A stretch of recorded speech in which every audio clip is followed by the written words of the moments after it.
महानगरपालिका या सध्या येत्या 15 तारखेला या महापालिकांमध्ये मतदान होणार आहे. 16ला निकाल आहे, पण संपूर्ण राज्याचं लक्ष लागून राहिलेलं आहे ते सर्वात जास्त मुंबई पालिकेच्या निवडणुकीकडे.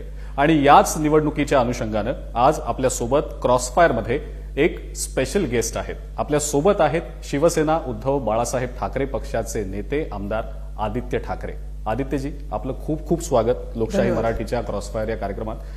माझा पहिला प्रश्न तुम्हाला हाच आहे की बरीच वर्ष झाली पालिका निवडणुकीला, जी शेवटची पालिका निवडणूक झाली ती, आणि आता इतक्या वर्षानंतर ही पालिका निवडणूक होतीये. मूलभूत प्रश्नांना घेऊनच या निवडणुकीला सामोरं जायला लागत असतं, पण ह्या बऱ्याच वर्षात भरपूर राजकीय स्थित्यंतरं पण घडली. जी परिस्थिती आधी होती ती परिस्थिती आता नाही. एकसंध शिवसेना होती, आता 2 शिवसेना आहेत, आणि त्या अनुषंगानं बऱ्याच गोष्टी बदललेल्या आहेत. बऱ्याच गोष्टी मतदारांना सुद्धा मतदार म्हणून वेगळ्या दिसतायत, वेगळ्या भासतायत. त्यामुळं मतदान करताना बऱ्याच वेळेला ह्या सगळ्या गोष्टींचा विचार करून मतदान करणार आहे. तुम्ही या राजकीय स्थित्यंतराकडे कसं पाहता? जिंकीजी, एकतर मला वाटतं पहिली गोष्ट म्हणजे 2 शिवसेना नाहीयेत. शिवसेना ही एकच आहे. दुसरी ती शासेना आहे. पण महत्वाची गोष्ट म्हणजे आपण आत्ता जे सांगत होतो की मूलभूत प्रश्नांवरच चर्चा झाली पाहिजे. आत्ता जे काय आम्ही पाहतो तर बघा, आज तारीख 8 जानेवारी आहे. 15 तारखेला मतदान आहे. भाजपकडून अजून जाहीरनामा आलाय ना, व्हिजन डॉक्युमेंट आलंय. त्यांचे होर्डिंग जरी बघितले तरी 2 चेहरे आहेत. त्या चेहऱ्यांचं योगदान काय महाराष्ट्राला कोणालाही माहिती नाही. वेरस आम्ही जे होर्डिंग्स लावलेत, बरं आमचं आपण पाहिलं असेल वचननामा, त्याच्या आधी मी आणि अमितनी ते 15 पॉईंटचं वर्कशॉप जे घेतलं आमच्या उमेदवारांसोबत, आणि आता जे होर्डिंग्सवर लावले ते केलेली कामं आहेत किंवा जी दिलेली वचनं आहेत. 2002, 2007, 2012, 2017 आणि 2022ला निवडणूक नाही झाली, पण आता जी निवडणूक होईल, या सगळ्या निवडणुका आम्ही एक तर केलेली कामं आणि पुढे काय करणार ह्याच्यावरच आम्ही लढत आहोत. आत्ता जर तुम्ही पाहिलं, 25 वर्षाचं आम्ही केलेलं काम आम्ही लावून दाखवलेलं आहे, तिथे करून दाखवलेलं आहे. आणि 29 शहरं आणि ह्या शहरांचा केलेला बट्ट्याबोळ भाजप कुठेही लावत नाहीये.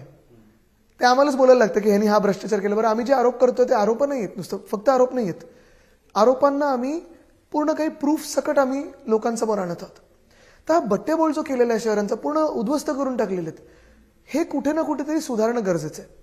आणि मग ह्याच्यात जे काही आता काल परवाकडे मी तर मला धक्का बसला, मुख्यमंत्री महोदय एका स्टेजवरनं सांगतात की आता निवडणूक ही महानगरपालिकेची जिंकल्यानंतर, मला वाटतं कुठे वसई विरारमध्ये वगैरे होते, आता आम्ही बांगलादेशांना काढण्याला सुरुवात करू.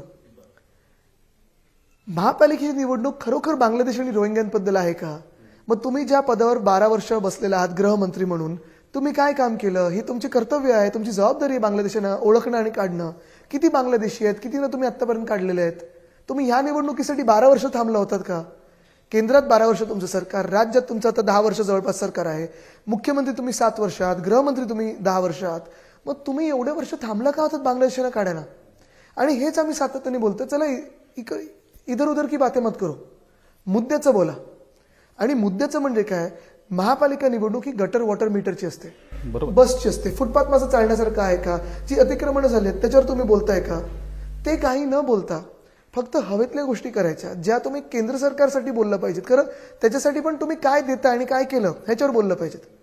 पण हे सगळं प्रदूषित वातावरण जे आहे, मला आनंद याच गोष्टी झाला की तुम्ही पहिलंच सांगितलं की मूलभूत प्रश्नांवर बोलणं गरजेचं आहे. BSTवर बोला, पाण्याच्या दरावर बोला, कचऱ्याची जी परिस्थिती आपण पाहतोय ती बोला, शहरांची जी आता आपण आर्थिक नियोजन आणि आर्थिक व्यवस्था जी होती ती तुम्ही मोडलेली आहे, तोडलेली आहे, अगदी तळागाळाला नेलेली आहे, ह्याच्यावर बोला.